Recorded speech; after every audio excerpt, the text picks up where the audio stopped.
Welcome back, everybody. This is going to be another Stormgate cast, and I'm Algorithmor. And once again, this is going to be storing our good friend Kel in the Blue Infernal, keeper of the public replays, so I can replay them. And his opponent in the Red Celestial is cklempay, also a keeper of the public replay. So shout out cklempay for also having public replays. And in fact, I believe I stole this one from cklempay's untapped.gg page. If you have not yet ventured over to untapped.gg, that's where a lot of player stats and game stats can be found for the Stormgate game. You can find your own stats there if you play ladder, or you can go check out the leaderboard like I did and just troll through every single account being like, do you have public replays? Do you have public replays? Do you have public replays? And eventually you find one out of the 100 that do. And that's why I say shouts out to these few who have taken the time to put their replays on public. That's just so folks like myself can go ahead and use them in their content, or other people can use them to practice and train. I think that's great. If you are at the top of the leaderboard and you're watching my games here, why don't you consider putting your replays on public? That way I could steal them from your account too, and also cast your games. Alright, now enough promotion and shameless begging for replays, but seriously there, if you are at the top of the ladder and you have cool replays, you can always send them my way. Find me on the Discord. I'm pretty active there. Alright, let's see what's going on in this game. So far, Kel is creeping. Creeping here. The health camp after going conclave into shrine. So what we see here is a eco build. We only have one production structure on the map. Trying to get that shrine out a little faster. Meanwhile, cklempay is 1, 2, 3, and that's a fourth array going down now into a single creation chamber just finishing. So fairly eco play on his side as well.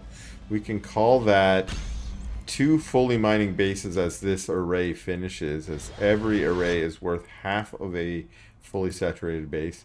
Whereas at Kel, we got, this is a fully satched base right here, and this base just finishing. So the economic advantage is certainly in cklempay's hands at the moment, but that is fairly standard for an early opener against a celestial opponent. Now, cklempay on the 4 base, is he going to go more? He is adding another creation chamber. He's up to 3. But sometimes when you start getting this, the econ from the celestial build, where you can get that nice early econ advantage, there's kind of 2 ways you can go with that. One way is to say, okay, I'm going to cut econ now and just fully dump into units, and that kind of turns it into a bit of an all-in play. Or you can continue to try and pump out morph cores and collection arrays behind this while also producing units, also maybe producing prisms if that's your style of play. We see, for instance, cklempay going for a second arc chip. That usually indicates more prisms or prism production while you're going for morph cores as well. Remembering summoning a building with a morph core also speeds up that summoning ever so slightly, I should say. So there is a benefit to building as many of your buildings with morph cores, with a few exceptions. Link nodes build so fast, you shouldn't waste a morph core on them. And then power banks, I think there are very limited times when building a power bank with a morph core is an advantage. Usually that's when you're proxying it. You are maybe bringing in your arc fortress for the Fate's End laser beam, or maybe you're doing a heavy argent push and you might bring a couple morph cores to drop a creation chamber and a power bank, for instance.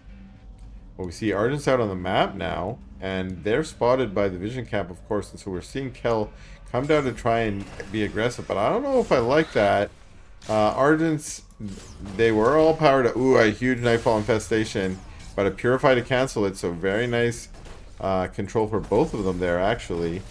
cklempay choosing to sort of kite these units. And I said I wasn't sure about this, but it is kind of turning out to be okay for Kel. Actually, with the Kree coming in on the flank, now we see cklempay pushing forward. And he does chase the Gaunts away. A lot of them are very low now.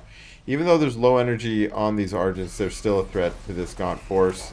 So many of them low. Another one going down. Is he going to snipe that last one? Yes, another one. Ooh, 2 more going down. Oh, more Gaunts showing up to fight. But, yeah, the Argents here are winning the day so far. I think better trades on the side of cklempay.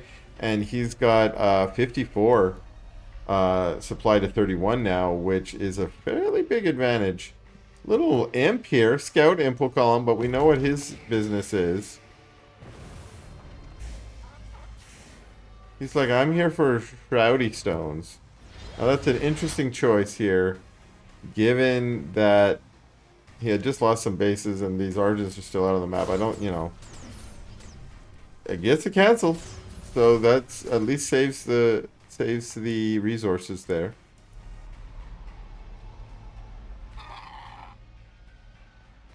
Poor Fellhog, mourning his potential removal from the game. Not confirmed yet, of course, but slight rumors that the meat farm may be no longer, and I'm sad of that. I do like the meat farm and its functionality. Reminds me of an orc burrow from the previous best RTS ever, Warcraft 3. The new best ever, of course, is the one you're watching right now. And thank you for watching it, because that means you're cool. And if your mom ever says you're not cool, you say, that's not true, Mom. I watch Stormgate. And that should solve it for you. And I'm glad I can help you with your family issues. We are having a little engage here.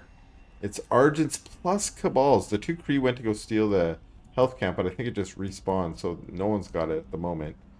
And Kel wanting to engage this, I think. Yeah, I like what he does there, to put an effigy to spread that shroud out a bit more, so that not only does that, of course, help with his shroud skin regeneration, but the Weaver there, little slow Weaver, she can move a little bit quicker on the shroud.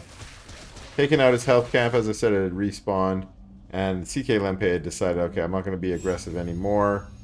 It was sort of maybe a Cabal push, where he had a couple Cabals and thought maybe that might help me be victorious in the battle, in particular by maybe slowing down those units and letting that Argent kind of kite style that he was using get some kills.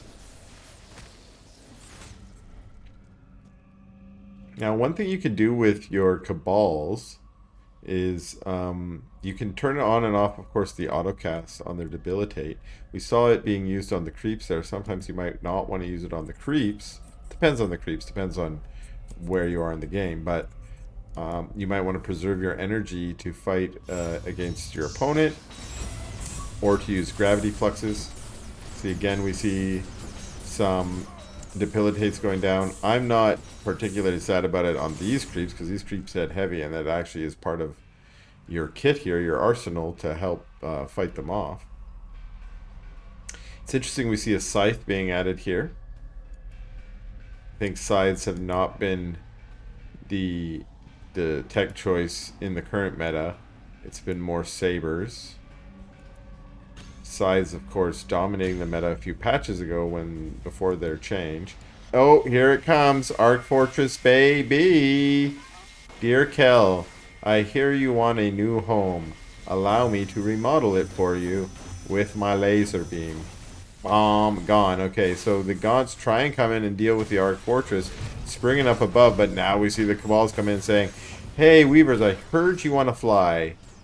And indeed, they get lifted up, and now it's just Weaver's tanking. Poor Weaver gets taken out. And where did our Arc Fortress go? Floated back. Still alive. Spriggans come out, but yeah, the Arc Fortress is kind of low. Kind of low. Obviously got harassed by some Spriggans here. But the Spriggans are like, oh, no, I cannot fight into that. There are power banks there to power up the Arc Fortress again.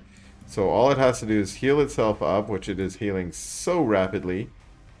And once it's healed up to a level that it feels confident that it can do this again, it can do it again.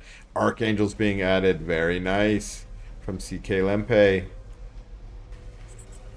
And here's Kel pushing out on the map. I don't know if I like this. His units can be caught out here. He is instead catching some reinforcing Argents. He is going to get some free kills there. Nice splits to avoid a meteor strike. But boom, his units get clumped up again, and just in time for the meteor strike to come down. Gravity flux going down on many of these units, lifting the Weaver up, but lowering the Spriggans down so that they can be attacked by all these ground units. And the Spriggan force cleaned up. This Weaver is also going to get taken out. Sadly, this force from Kel, unfortunately, now over doubled in size for supply. I think cklempay is going to win the day here. He's going to need to push up into the Nat here. Is there going to be another Arc Fortress fly in? Yes, there is. Yes, there is. I heard you didn't like your remodel. How about we try it again? These units are just basically A-moved right now up the ramp, and they're engaged with the farm. But here comes the Arc Fortress floating above. Are you going to fire your ray? Shoot it away. We want to see it. We've come for the ray. Do it. Do it, Arc Fortress. There we go. Laser beam. You must surrender. You must say GG, or we will laser beam all your bases. All your base, all belong to us. And here we go. Another meteor strike. Boom. One thing I do love is that Kel stayed so long in the game and gave the invisible GG. Thanks a lot to Kel and cklempay.